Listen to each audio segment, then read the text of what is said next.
really glad to be here today to talk about one of my favorite subjects, cycle counting. Now, some people have said that may be boring, but cycle counting is one of the most exciting and one of the most important things that you'll do as a company because it saves you money. Now, when you have done your annual physical inventory, you have everything right. Right? Well, probably not.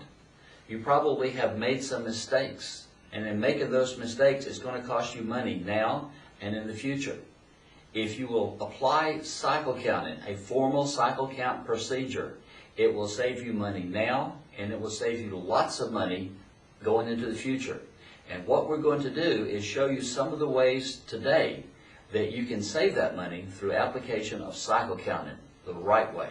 Let's say that you've done your annual physical inventory and you discover that you've got a whole lot more money invested in inventory than you thought you had. Well, maybe not. Maybe you just made a mistake. Sometimes we make a mistake in counting or even something as silly as the unit of measure that we use. I went into a company in Texas once right after they finished their annual physical inventory. And I sat down with the VP of Finance and he said, "Hutch, there is a problem. We've got $7 million invested in inventory that we didn't know we had."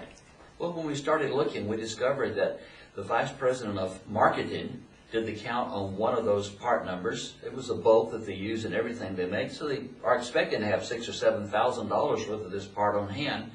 But this time they had more than $7 billion of that part on hand. When we looked at it closely, we discovered that the person who did the count did a real good job of finding all the pallets throughout the entire plant and then counting how many boxes high, wide, and deep, and then figuring the cube, that is figuring the boxes on that pallet that he could not see but he knew were there.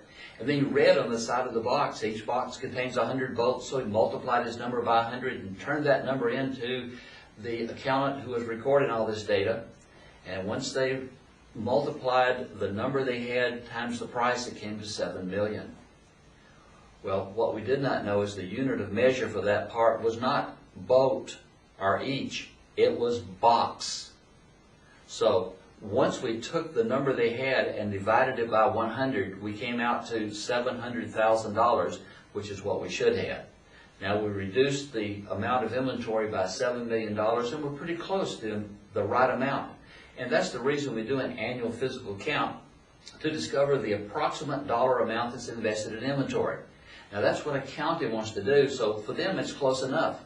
However, once we've done an annual physical count, people in production still don't know if they can actually work the next day. Do we have the parts on the shelf that we need?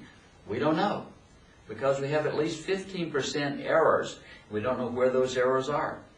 Also, customer service doesn't know if they can actually ship to a customer because we don't know if we have the parts on the shelf that we need to send out. That's the reason cycle counting is important, to let you know what you can produce and what you can ship with almost 100% accuracy.